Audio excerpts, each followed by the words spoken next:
வந்தவாசியில் கற்க கசடர கல்வி சேவைகள் மற்றும் சமூக நல அமைப்பு சார்பில் புற்றுநோய் விழிப்புணர்வு பேரணி நடைபெற்றது. திருவண்ணாமலை மாவட்டம் வந்தவாசியில் கற்க கசடர கல்வி சேவைகள் மற்றும் சமூக நல அமைப்பு சார்பாக புற்றுநோய் விழிப்புணர்வு பேரணி நகரமன்ற துணைத் தலைவர் அன்னை க. சீனிவாசன் தலைமையில் நடைபெற்றது. RCM உயர்நிலைப்பள்ளி தலைமை ஆசிரியர் VL ராஜன், நகர்மன்ற உறுப்பினர் P. சந்தோஷ், மருத்துவர் A. மணியரசு, எக்ஸ்னோரா கிளை தலைவர் மலர் சாதிக் முன்னிலை வகித்தனர். கற்க கசட நிறுவனர் டாக்டர் இரா பாஸ்கரன் அனைவரையும் வரவேற்றார்.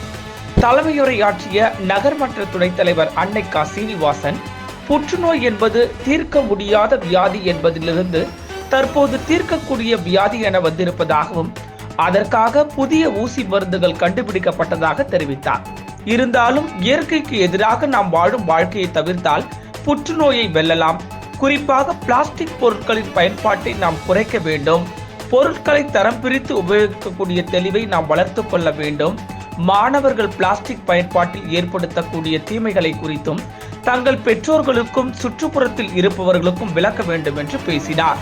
புற்றுநோய் நிபுணர் மருத்துவர் மதன்குமார் பேசுகையில், தந்தூரி உள்ளிட்ட துரித வகை உணவுகளை தவிர்க்க வேண்டும் எனவும், பீடி, சிகரெட் போன்ற புகையிலை பொருட்களை தவிர்க்க வேண்டும். புற்றுநோயை ஆரம்பத்திலேயே கண்டறிந்தால் நிச்சயமாக முழுமையாக புற்றுநோயிலிருந்து விடுபட முடியும் என்றும் அதற்காக பொதுமக்களிடம் விழிப்புணர்வு அவசியம் என்று பேசினார். முன்னதாக கற்க கசடர அமைப்பு சார்பில் நடைபெற்ற புற்றுநோய் விழிப்புணர்வு பேரணியை கொடியசைத்து வட்டாட்சியர் இரா பொன்னுசாமி தொடங்கி வைத்தார். காமராசர் சிலை அருகில் துவங்கிய பேரணி பஜார் வீதி, தேரணி காந்தி சாலை, காஞ்சிபுரம் சாலை வழியாக RCM பள்ளியில் நிறைவுற்றது. நிறைவாக ஆசிரியர் செல்வராஜ் நன்றி கூறினார்.